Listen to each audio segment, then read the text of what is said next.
Bonsoir à tous, soyez les bienvenus au Rendez-vous, votre magazine Culture et Société. Le premier rendez-vous est souvent décisif, c'est celui qui peut vous donner l'envie de revenir. Depuis notre premier rendez-vous, il y en a eu 60. Comme écrivait Paul Éluard, il n'y a pas de hasard, il n'y a que des rendez-vous. Alors pour clôturer l'année, eh bien, je vous propose une rétrospective sur quelques moments marquants. Et pour m'accompagner, Alexandre Tchekal. Bonsoir Célia. Bonsoir Alexandre. Alexandre, fidèle au rendez-vous. C'est vrai. Alors, vous êtes débatteur musique, santé, nouvelles technologies, vous pouvez débattre de tout. Tout m'intéresse, le jardinage. Rien n'est impossible. Écoutez, vous m'invitez, je viens avec grand plaisir, c'est un moment très agréable. Alors, je suis certaine que vous auriez aimé débattre avec eux. 3 des plus jolies plumes insulaires. Eh oui. Jérôme Ferrare. Marc Biancaré. Et Séverine Pardine. Exact. Alors, je vous propose un premier rendez-vous, littérature et société.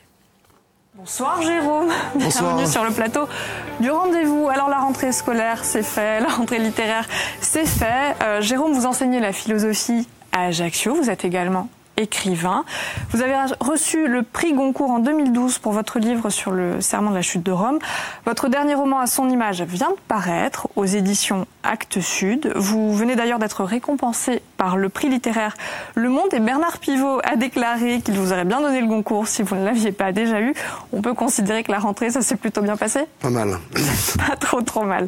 Alors à son image, c'est l'histoire d'Antonia, une jeune femme qui est photoreporter corse, qui est victime d'un tragique accident de la route dès le début du roman, donc on dévoile. Page 4. Ça va, on peut le dire. Donc c'est à l'occasion de ces obsèques que ses proches vont se replonger dans leurs souvenirs et nous livrer l'image qu'ils gardent d'elle, qui est Antonia, Jérôme. Alors, donc c'est une jeune femme qui grandit dans un village et son oncle qui est prêtre lui offre quand elle a 14 ans son premier appareil photo. Et donc elle va en faire son métier, elle va travailler d'abord dans un journal local, à une époque où il y en avait 2, ça laisse un suspense, puisque c'est au début des années 80, côtoyer le mouvement nationaliste et couvrir le début de la guerre en ex-Yougoslavie sur le front croate, avant de revenir en Corse pour s'occuper de photos de mariage. Ça se passe pas exactement comme elle aurait voulu. Ça se passe jamais comme elle aurait voulu. Chaque expérience qu'elle fait de la pratique de la photo, pour des raisons parfois contradictoires, s'avère catastrophique à chaque fois. Votre dernier projet, c'était traduire Shakespeare. Vous avez choisi Hamlet, mais pourquoi une telle entreprise ?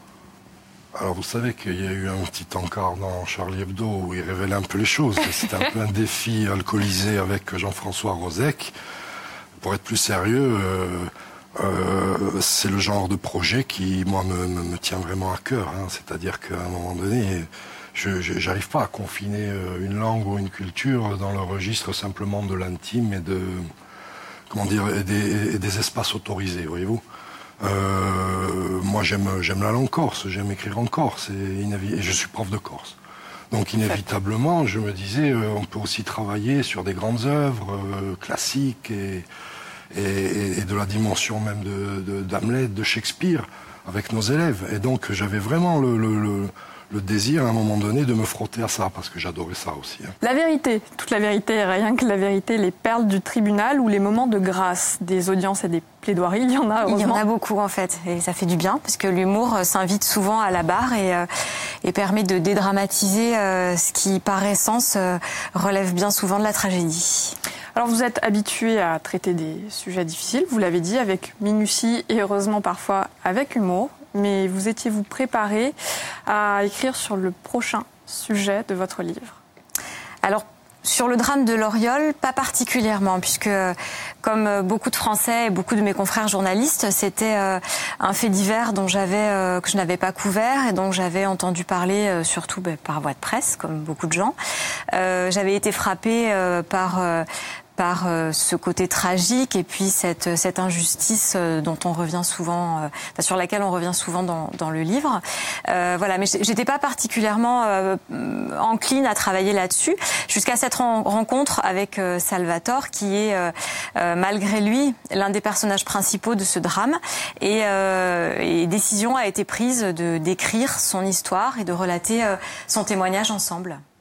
3 beaux rendez-vous. Ouais, Vous n'avez pas participé ? Non. Mais que vous avez suivi. Évidemment, et ils m'ont tous marqué à leur manière. Évidemment, Jérôme Ferrard est un très grand écrivain, puis il a un côté écorché que j'adore. J'adore l'écouter en fait, Jérôme. Marc Biancarel, le projet de traduire Hamlet, c'est quand même magnifique. Et il y avait une intensité. Moi, c'était très émouvant le récit de Séverine Pardini. Donc les trois m'ont énormément plu. Ouais. Impossible de choisir. Non, pourquoi choisir? On est là tous les soirs. Vous avez raison, Exactement. à 20h10. Exactement. Sur ISTN. Exactement. Alors, lorsqu'il est question de musique au rendez-vous, en revanche, vous êtes toujours présent. Toujours. Je m'impose. Avec un grand plaisir. Vous avez débattu de ce qu'on appelle la grande musique. Bah écoutez, on a parlé de Mozart, des Sex Pistols et de Flavien Berger. Oui, donc c'était quand même assez large. Et je leur voue un amour immodéré à chacun d'entre eux. Donc oui, non, c'était un privilège. On a eu des superbes invités musicaux. Oui. Bien, justement, vous avez parlé New Wave, trance, musique lyrique. Je vous propose de regarder un résumé.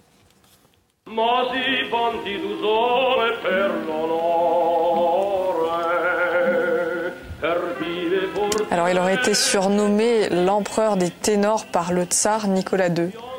Ça m'étonne pas. C'est vrai. Je pense que... Incroyable. Voix incroyable, mais incroyable pourquoi? Parce que déjà à la base, Vetsane, il n'était pas forcément destiné au chant, enfin disons à l'art lyrique. C'était simplement quelqu'un qui chantait sur les quais, et puis on l'a découvert, et d'un coup Vetsane est monté à l'Opéra de Paris, et là l'amour de l'opéra lui est venu. Mais cette voix naturellement placée, ce charisme déjà là, en fait, ce sont vraiment une véritable formation, ce qui est assez extraordinaire justement pour ça. Et je pense que tous les Corses, en tout cas tous les chanteurs corses, l'admirent pour ce timbre si particulier, cette couleur chaude et puissante à la fois. Vetsane, il pouvait tout faire. J'avais rencontré Stuart Copeland, le batteur donc de The Police, et on discutait. J'étais allé voir les Damned avec lui d'ailleurs. Je l'avais rencontré très vite, Stuart. Par un pote, tac, je rencontre Stuart. Et lui, il avait envie de monter un groupe de punk. À l'époque, enfin, je sais pas si on a tout le temps, mais Stuart jouait dans un groupe de rock progressif. Et il m'explique, ce genre de groupe qui fait ce genre de musique ne tiendra pas longtemps. Ah oui. C'est pas possible cette musique. Il se passe un truc en Angleterre, les jeunes, ils veulent retrouver le goût des 3 minutes, le goût de la musique rapide. Dans cette musique, comme je la joue, il n'y a aucune énergie. On s'adresse plus aux jeunes, il faut changer quelque chose. Et il m'explique, viens avec moi voir les Damned. Là, j'ai vu les Damned, j'ai vu tout ce que je vous ai raconté. Évidemment, j'ai vu que c'était très différent. Et moi, ça m'a plu tout de suite. Stuart me raconte aussi qu'il veut monter un groupe. Il a déjà le nom, il veut s'appeler The Police, c'est lui qui a trouvé ce nom-là. J'ai dit, bon, mais qu'est-ce qu'il y a? Bon, vous voyez, on en parle, souvent, on jamme souvent ensemble. Il me dit qu'il cherche un bassiste, quoi.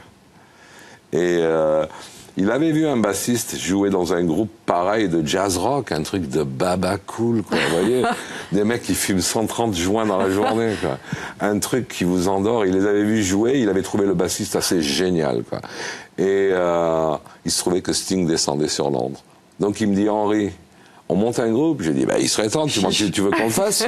Il me dit, ouais, il y a Sting qui arrive, le bassiste dont je t'ai parlé arrive demain. Bon, alors on va l'impressionner. Et on s'est habillés comme des fous. Quand Sting est arrivé, il nous a pris pour des fous.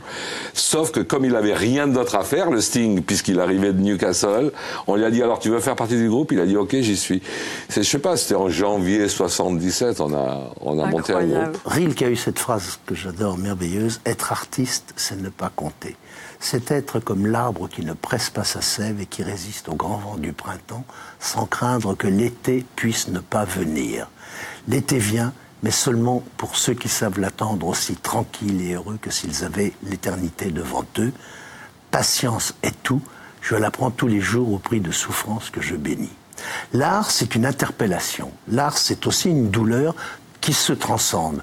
On a vu dans le film de Truffaut, vous savez, La Nuit américaine, à un moment Depardieu dit le théâtre, une joie et une douleur. Je dirais une douleur et une joie et une transcendance. Il y a l'indispensable rigueur et puis il y a tout d'un coup, je veux dire, la formidable ascension vers une transcendance. Et je crois que la musique est une des voies les plus pures vers la spiritualité la plus élevée. Une spiritualité qui peut même être laïque, en fait. Oui, bien sûr. Une verticalité. Oui, parce que c'est un dépassement de soi, c'est un questionnement, et on plonge aussi à l'intérieur de soi. La musique commence avec le silence, et les silences doivent être habités. Quel bonheur. Nous avons quand même beaucoup de chance sur le plateau du rendez-vous, toutes ces confidences. Ouais, beaucoup. Jean-Claude Casatsu, qui aurait pu être un grand comédien autant qu'il l'a été et qu'il est encore un très grand chef d'orchestre. Puis Henri Padovan, quoi, qui monte à Londres pour juste monter Police. The Police. The Police, c'était magnifique. Puis l'art lyrique, parler de César Vetsani avec Juliane Nesch, qui est une grande soprano. Non, c'est beaucoup. Ce qu'on appelle un grand écart. C'est ça, mais c'est beaucoup de plaisir. Ils en parlent avec tellement de passion que nous aussi. Exactement. Alors j'ai eu l'honneur de recevoir au rendez-vous des maîtres de l'éloquence, des ténors, mais du barreau cette fois. C'est une toute autre musique, mais alors avec un rythme incroyable. Des journalistes aussi, des amoureux des mots, tout simplement. Je vous propose de découvrir un moment de grâce. Acquittement, vous écrivez, c'est le plus beau mot de la justice. Pourquoi ? Parce que quand un homme est acquitté, j'ajoute tout de suite, même s'il est coupable, ça signifie que la justice a respecté les règles. Les règles, c'est qu'un homme dont la culpabilité n'est pas prouvée ne peut pas être condamné. Voilà, ça veut dire que la justice a bien fonctionné. Alors, petite parenthèse, 144 acquittements à votre actif. On vous a surnommé dans la presse Acquittator, mais initialement c'était Acquittador, comme un toréador et comme Terminator. Oui, mais la presse qui est parfois panurgique, vous le savez sans doute, a repris une coquille. En fait, c'était Acquittador. C'était prononcé par le bâtonnier de Marseille, qui est un de vos compatriotes, Dominique Mattei. Puis ça a été repris, Acquittator, et puis c'est devenu Acquittator, et voilà. C'est mieux que Perdator, mais à l'origine c'est Acquittador. Oui. Vous préférez quand même. Ouais, c'est plus sympa, ouais. Alors J comme justice. Oui. La signature de ceux qui la rendent, c'est peut-être la définition la plus succincte de votre dictionnaire. C'est la plus succincte. Est-ce que le mot devait y être, mais sans l'envie de le développer davantage ? Non, mais ça signifie qu'en réalité, ça dépend des gens qui la rendent. Quand vous avez un grand juge, vous avez une grande décision de justice. Quand vous avez un petit juge, vous avez une petite décision de justice. Voilà. Ça, c'est venu du vrai journal. J'avais toujours été frappé du fait que quand, à nulle part ailleurs, il recevait des politiques, en coulisses, ils se tutoyaient, et puis dès qu'on disait moteur, ils se mettaient à se vouvoyer, et qui disaient des conneries surtout. Donc je m'étais dit, ça serait sympa de faire le contraire. Donc moi, je connaissais pas de politique, donc je les vouvoyais.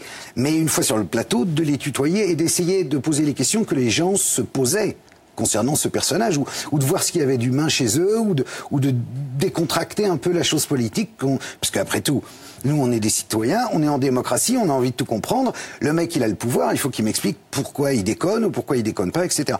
Puis aussi, la manière de questionner était différente, voilà, c'était juste de dire les choses comme elles sont. Et d'ailleurs, ça manque aujourd'hui, en fait. Parce que c'est redevenu un peu comme c'était quand moi j'étais gosse et que je regardais les émissions politiques, c'était Henri-François de Virieu avec, je sais plus comment ça s'appelait, Carte sur table ou L'heure de vérité avec une musique qui faisait peur et tout. Et je me disais, il y a un truc, je comprends pas bien de quoi ils sont en train de parler. Et en fait, ils sont en train de parler de notre vie, donc je voulais casser ça. Finalement, même le scientifique aujourd'hui est presque dépossédé de sa propre science, connaît très peu de gens, de chercheurs par exemple, qui sont capables d'expliquer l'entièreté de leur propre domaine d'expertise. Regardez vous-même, vous avez un téléphone portable, hein, oui. Je vous ai vu. Oui. Vous dites tout à l'antenne, Étienne. Oui. Il voit tout. Excusez-moi si j'ai trahi un secret, enfin, si ça complique votre vie privée. Non. Mais, j'ai un téléphone. Personne ne sait dire comment ça marche un téléphone portable. Il a fallu d'ailleurs mettre ensemble les travaux de 17 prix Nobel de physique pour penser l'objet téléphone portable. Vous appuyez sur l'écran, même pas sur des touches, hein, sur l'écran, ça envoie un mail à votre correspondant à l'autre bout du monde, qui reçoit le mail sur son écran. Par quoi ça a été transmis? Quel est le vecteur de ce message qui part très loin et qui arrive instantanément quasiment chez votre destinataire? Personne ne sait dire. Autrement dit, contrairement à ce que pensaient les penseurs des Lumières, plus il y a de technologie dans la société, moins on a besoin de connaître la science qui la rend possible. Parce que l'iPhone, enfin le téléphone portable, les smartphones n'ont même pas besoin de notices.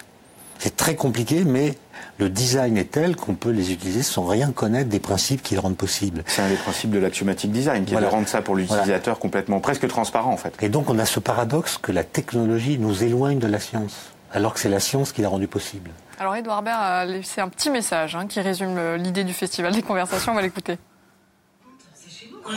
Se disputer, se réconcilier, ni l'un ni l'autre, se parler, s'écouter, se rencontrer, se toucher, s'embrasser, se foutre sur la gueule, se rappeler, se re-rappeler, se souvenir, échanger, converser, verser, avec être avec, être ensemble, à un, à deux, parler avec soi-même, parler avec les autres, parler avec le temps qu'il fait, parler avec l'époque, l'écouter, écouter le souffle des choses, etc., etc., le réel, le virtuel, tout ça mêlé dans une sorte de dialogue intime et universel. Vous avez de la chance d'être là. Il parle seul, mais il parle bien. Il en bien parle très résumé. bien. Mais c'est vrai, il a raison. Converser, ça veut dire, étymologiquement, c'est faire avec. Donc c'est retrouver, finalement, avec la conversation, c'est retrouver l'occasion de faire quelque chose avec quelqu'un. Il y a une expression qui a le don de m'agacer, qui est de dire, vous savez, il faut privilégier le vivre ensemble. Moi, le vivre ensemble, c'est un truc qu'on subit. Le faire ensemble est beaucoup plus important. Et la conversation participe de ça. Le temps de se dire les choses, de s'écouter, c'est la clé d'une bonne conversation. J'espère que vous avez noté. Ah, je trouve ça jubilatoire. Alors si j'invite Édouard Baird, vous venez au rendez-vous ? Je viens. Je viens avec grand plaisir. Sur les mains. Édouard, venez. Venez, Édouard. Ah oui, alors là, il ne peut pas dire non. Exactement. Définitivement. En revanche, vous avez eu beaucoup de choses à dire à Christophe Bourseiller, si ma mémoire est bonne. Oui, il nous l'a bien rendu, hein, Christophe Bourseiller. Comme il dit, vous appuyez sur un bouton, vous parlez de New Wave, vous parlez des groupes extrémistes de droite, il connaît tout. Hein. En fait, c'est quelqu'un de passionné. Et quand il s'agit de musique, il est intarissable. Alors quand il a rencontré Henri Padovan de Police, oui, c'était quelque chose. On les arrêtait plus. Ouais, c'était merveilleux. Alors par 2 fois, Christophe est venu au rendez-vous, même 3, puisque j'avais eu l'occasion de le rencontrer au festival Artemar pour parler de cinéma. Exact. Une 4e fois, je crois. Oui, je crois qu'il a envie de revenir. Il a envie. Oui. C'est parfait. C'est bon signe. Bah oui. Je pense. Vous avez parlé d'une rencontre, une rencontre inattendue, insolite, belle. C'est tout le principe du rendez-vous. Je vous invite à regarder le dernier passage de l'émission. Ça s'est fait en 2 temps. J'ai toujours connu Henri Padovani. C'est un nom, c'est un musicien que je connaissais. C'était quelqu'un étudiant cette New Wave. Je suis allé à New York, moi là au début, en 1978. J'ai vu Siouxsie and the Banshees, j'ai vu les Ramones, j'ai vu Clash, j'ai vu, les Dames. J'ai vu plein de groupes et plein d'autres qui sont moins connus. Et donc, Padovani, ça faisait partie de tout ça. Mais à aucun moment j'imaginais qu'il pouvait déjà être français, c'est-à-dire parler français. Pour moi, c'est Henry Padovani from New York, vous voyez ce que je veux dire. Et en plus, j'ai découvert en plus qu'il était corse. Et là, ça a été une révélation que j'ai eue à Bastia il y a 2 ans, lorsque je suis venu au festival Artemar, auquel je participe chaque année, et j'ai vu un concert que Henry a donné avec Glenn Matlock des Sex Pistols, ex-Sex Pistols, sur la scène du Grand Théâtre. Et là, mes yeux se sont ouverts. Je me dis, c'est pas possible. C'est lui, Henri Padovani, et en plus, il est corse. Alors là, j'avoue que c'était assez extraordinaire. Et du coup, je n'avais qu'une envie, c'était de le rencontrer. Et je suis ravi de pouvoir aujourd'hui dialoguer avec lui, parce que c'est une figure pour moi totalement mythique et culte. Ce qui est intéressant, c'est de savoir si, lorsqu'un physicien parle du temps, il parle de la même chose qu'un philosophe. Si oui, est-ce qu'ils disent la même chose? Sinon, pourquoi est-ce que c'est le même mot pour désigner 2 choses qui seraient différentes? Voilà, c'est quand on est entre les 2 disciplines que j'aime des questions intéressantes. Vous en pensez quoi, Jérôme? Moi, je suis toujours systématiquement d'accord avec Étienne. Et bien sûr qu'il a raison. Et je crois que je l'avais entendu défendre une fois une idée qui est que je trouve tout à fait intéressante et tout à fait vraie. Alors tu me corriges si je me trompe, Étienne, mais pour un philosophe, la physique, l'intérêt qu'elle peut avoir, à part celui de l'intérêt purement intellectuel, c'est que une théorie physique peut pas venir valider une théorie philosophique, mais en revanche, elle peut l'invalider. Et on peut, par exemple, et ça c'est déjà très intéressant, savoir que des conceptions qu'on avait ne sont pas possibles compte tenu des progrès de la physique, ça me paraît être absolument précieux. Et pour prendre un exemple, il me semble évidemment que les travaux d'Einstein sur la relativité ont mis à mal, ou même pas mis à mal, mais réfuté totalement de très nombreuses conceptions philosophiques du temps qu'on pouvait prendre au sérieux avant. Par exemple, quand il dit dans la chanson Le Vieux Couple, même s'il ne parle pas de lui, mais avec ta tête d'Épagnol, moi, Reggiani, quand je le vois, je vois une bouille qui m'exprime toute la tristesse, la sienne bien sûr, mais quand je le vois, quand je l'entends, et quand je l'ai écouté toute ma vie, je me suis retrouvé dans chacun de ses gestes, dans chacun de ses mots. Et il traduit exactement ce que je disais tout à l'heure. J'en ai des frissons. C'est que on peut se projeter et on se dit mais finalement nos mots sont les mots de tout le monde. C'est juste que je passe aujourd'hui par cette émotion-là et c'est magnifique de savoir qu'on se ressemble finalement tous et toutes. Alors, Eric, sur scène, vous aviez... Ne me posez pas la question, moi. Ouais. Oh, si vous voulez répondre. J'ai très peur. Vous êtes intarissable sur Serge Reggiani. Mais oui, parce que Reggiani, d'abord, il a demandé des textes sur mesure. L'italien, par exemple. Il les a demandés à Dabadi, puis Dabadi les a adaptés à Reggiani. C'est pour ça qu'il y a une telle sincérité chez Reggiani. Et effectivement, le temps qui reste, par exemple, il n'y a pas un homme qui, au-delà d'un certain âge, ne peut pas se retrouver dans ce texte-là. Ne peut pas se retrouver là, mais oui, c'est évident. Mais oui. C'est tellement beau. Reggiani, quand il avait bien sûr des auteurs comme Dabadi, il pouvait passer des commandes. Oui. Mais des commandes, il disait pas comme on dit aujourd'hui, tiens, fais-moi une chanson. Non. Les auteurs passaient du temps avec lui, il passait un week-end, il passait des semaines à boire des coups, à discuter, à refaire le monde, et de là sortait un texte, et de là naissait une histoire. Il n'y avait pas une commande, c'est-à-dire que on passait vraiment, on se connaissait vraiment, et on allait chercher au fond, parce que j'imagine les discussions qu'il pouvait y avoir autour, et je le redis, d'un pastis. Mais par exemple, il suffisait de Presque Rien, qui est une des plus connues de Reggiani, quand on lui donne cette chanson, il veut pas la chanter au début. Tout à fait. Parce que il se dit, mais on va me prendre pour un vieux qui drague des gamines, je veux pas ce truc, etc. Et il a beaucoup de mal à chanter cette chanson qui est un de ses plus grands succès, qui est sublime. Voilà, qui est sublime. Et en fait, au départ, il a eu quand on lui a présenté la chanson, il y a eu une série de maladresses. Enfin, c'est Jean-Max Rivière qui a écrit cette chanson. Et quand il a présenté la chanson, il y a la corde de la guitare qui a claqué, l'ascenseur qui est tombé en panne. Et comme il était très superstitieux, Reggiani, il a dit, mais jamais de ma vie je ne chanterai cette chanson. Et le public la plébiscitait, enfin la demandait à chaque fois. Et c'est le public qui a fait naître cette chanson. Et je trouve ça magnifique parce que malgré tout, contre le succès, on ne peut rien. En 2000, vous avez réalisé un exploit collectif. La petite équipe devient championne de France. Personne ne s'y attendait. Vous l'avez fait. Est-ce que dans vos souvenirs, c'était facile ? C'était facile sans l'être. C'était facile parce que on était dans une espèce d'état de grâce. Effectivement, personne nous attendait. Mais cette année-là, tout s'est enchaîné. On a gagné des matchs d'un but, on a gagné sur des malentendus, mais complètement. Hein. Moi, j'ai encore une anecdote avec Aix-en-Provence où, en fait, un de nous va aller au tir, mais il tombe. En tombant, il fait une passe à quelqu'un, à un autre partenaire qui se retrouve décalé, qui marque un but, et on gagne d'un but sur la fin.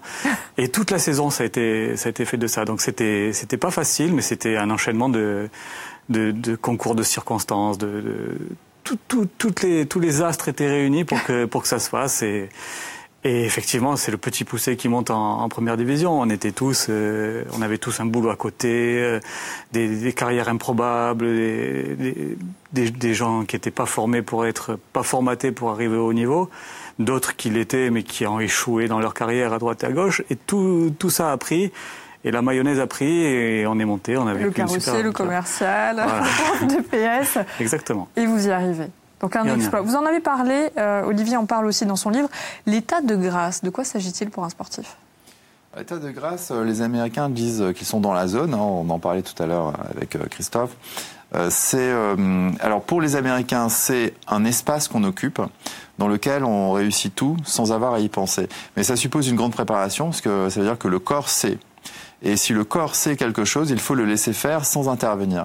Alors moi, je parle... Alors, l'état de grâce, c'est autre chose. Ça suppose qu'il n'y a pas forcément une préparation active, mais une forme de renoncement qui fait qu'on sait qu'il faut attendre. C'est-à-dire qu'il y a quelque chose qui ne dépend pas de soi. C'est une idée un peu religieuse. Et moi, ce que je préfère, c'est l'idée j'appelle ça le point d'action. C'est quelque chose qui se prépare et c'est le moment où on a l'impression de coïncider avec soi et d'avoir trouvé exactement sa place avec son environnement et qu'il y a quelque chose qui est juste. C'est-à-dire que même quand il y a un coéquipier qui tombe, il arrive quand même à faire la passe et ça fait le but. Et on assiste un petit peu à ce qui nous arrive. On est un peu spectateur parce qu'on est un peu détaché, mais c'est une manière d'être présent qui rend beaucoup plus efficace. Je vous ai vu sourire. Eh oui, ce sont des très beaux moments. Moi, l'échange autour de Serge Reggiani, j'adore ça. On n'attendrait pas forcément Éric Dupond-Moretti là-dessus, et c'est la passion qu'il a commune avec Thomas Bronzin. Ce sont des très beaux moments d'échange, quoi. Il y en aura d'autres. On l'espère. Merci infiniment Alexandre de m'avoir accompagné pour ce rendez-vous spécial Best of 2018. L'émission est terminée, juste le temps pour moi de vous souhaiter de très belles fêtes de fin d'année. On va se quitter avec La fille du Père Noël. C'est une reprise de Clara Luciani que nous allons recevoir bientôt. D'ailleurs sur le plateau du rendez-vous. Alors on se retrouve dès le mois de janvier pour de nouveaux rendez-vous. Ciao à tous. C'était les fils du Père Noël, j'étais la fille du Père Fouettard, il s'appelait Martin Noël.